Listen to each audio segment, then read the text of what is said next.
చదువు పూర్తవ్వగానే ఏదో ఒక ఉద్యోగంలో చేరి మనం కోరుకున్న ఉద్యోగానికి వెళ్ళటం ఒక ఎత్తు. మనం కోరుకున్న ఉద్యోగం దాకా మన ఇంట్లో వాళ్ళు పోషించే స్తోమత ఉంటే దానికోసం పోరాడుతూ ఉండటం మరొక ఎత్తు. ఈ రెండు ఈ దేశంలో జరుగుతుంటాయి. అట్లాగే చదువు సంధ్య లేకుండా కూడా నాకేదో ఒక భారీ ఉద్యోగం కావాలి అని కోరుకునే వాళ్ళు ఉంటారు. అదంతా పక్కన పెడితే ఈ దేశంలో ఇవాళ ఉద్యోగాలకి కొరత లేదు. చేయడానికి బోలెడు ఉన్నాయి. మనుషులు దొరకట్లేదు.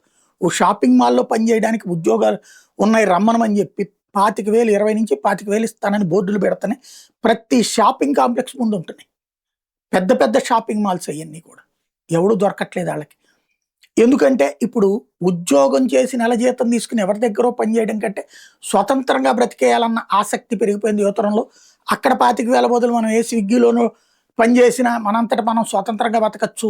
జొమాటోలో పని చేస్తే స్వతంత్రంగా బతకచ్చు. అదేది అమెజాన్‌లో చేస్తే స్వతంత్రం ఇట్లాంటివి వచ్చేసినాయి ఇప్పుడు. గిగ్ వర్కర్స్‌గా మనం చేయడానికి మన స్వాతంత్రం మన ఇష్టం. షాపుల్లో గుమస్తాలుగా చేసి వాళ్ళ కింద మనం పని చేయడం ఎందుకు, ఆళ్ళు ఇచ్చినప్పుడు సెలవు తీసుకోవడం ఎందుకనే ఫీలింగ్ పెరిగిపోయింది. ఇది యువతరంలో వచ్చిన మార్పు. తప్పేం లేదు, అది మంచిదే. కానీ ఉద్యోగాలు లేవు, అందుకే అసంతృప్తి అనే వెర్రి మాటలు మాట్లాడేవాళ్ళు ఒక్కసారి ఆదివారం పూట పేపర్ చూసుకున్నా ఎన్ని ఖాళీలు ఉన్నాయో కనబడుతుంది. అది వాళ్ళ మూర్ఖత్వం, వాళ్ళని వదిలేద్దాం. భారతదేశంలో 2016-17 నాటికి 406 మిలియన్ ఉద్యోగాలు ఉంటే ఇప్పుడు 438 మిలియన్ ఉద్యోగాలు ఉన్నాయి.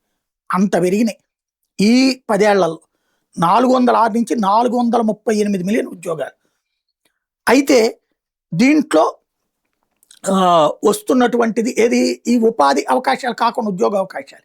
కాకపోతే రేషియో పరంగా ఇప్పుడు విద్య ఎక్కువ అవుతుంది, చదువుకున్న వాళ్ళ సంఖ్య పెరుగుతుంది. అందువల్ల చదువుకున్న దాంతో కంపేర్ చేసినప్పుడు 42.7% అప్పుడు ఉద్యోగ రేటు ఉంటే ఇప్పుడు 38.7% ఉద్యోగ రేటు అవుతుంది. ఇది అసలు తేడా.